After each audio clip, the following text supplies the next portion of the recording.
Hey guys, how do you make the best decision in any situation? I used to be so slow in decisions. I was so worried if it's the best decision or if it's the right one or if I was going to make a mistake. So here are 9 things that I've learned that have made me a much better and faster decision maker. Making decisions is really important in life, and being able to make really fast and really good decisions really quickly is such a powerful skill that can completely change your life. So the first thing I learned is that it's really important to be clear about what you want in any situation. Often when you're making decisions and you're slow or you don't know, it's because you don't know what you really want. So if you really know what you want, and it's become super clear, it becomes really easy to make the best decision. The second thing is that the saying that good decisions come from experience and experience comes from bad decisions. So you just need to make decisions. Sometimes it's going to be bad, but you can just learn from it and make better ones in the future. Third thing is that if you're not sure or you're concerned, then you just need to have faith that you can make the right decision or that it will be okay. Because often people are not sure about how to make a decision because they're just concerned or they're worried. But you just need to have faith and believe that it will happen and you can get what you want. The fourth thing is don't worry. What's the worst that can happen? So there's a really cool book called How to Stop Worrying and Start Living by Dale Carnegie, and it's a great book about how to not to worry, because worrying is so destructive and so bad for you. At the same time, when you make a decision, it's really important to think, what is the worst situation that I can accept and what is the worst thing that can happen, and then just accept that if that could happen, I make this decision, then it's fine. So for example, if I start this business now and it doesn't work, what's going to happen? What's the worst that can happen? And you can also think, what is the best that can happen? And then if you can accept that, okay, I'll start my business, maybe it doesn't work, maybe then after that I can get the same job that I have now, then it's fine. You can do that and you can accept that before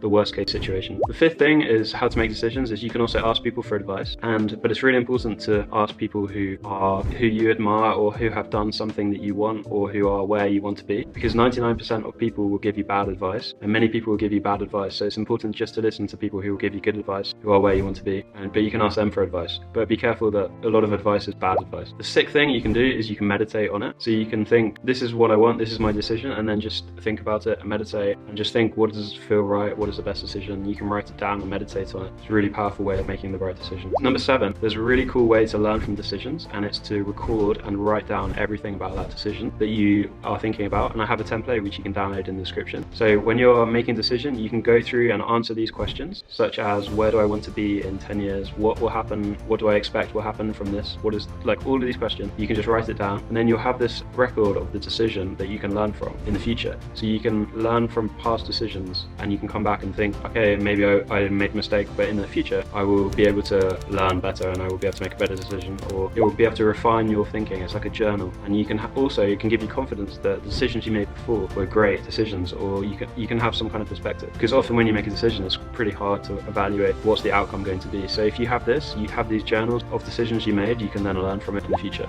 Number 8, one of the best ways to learn to make the best decisions is to read biographies. I've read loads and loads of biographies, and it's great because you can learn through other people's lives and you can look at the decisions they made and whether they were right or wrong, and you can also learn from them. It can give you this amazing framework for when you're looking to make your own decisions. So I've read loads of biographies and it's really powerful and it's a really good way to become a better decision maker. Number 9 is something that I have learned, which is really powerful and has really helped me a lot, is when you have 2 choices and you are not really sure about either choice, then probably it doesn't matter that much either way. Probably it's not a big deal. Just choose one and then just go for it. There's a saying, when there's a fork in the road, take it. Just go. It doesn't matter. If you're thinking too much about 2 decisions, you're not sure, just make the decision and go. So here are my 9 steps for making the best decision.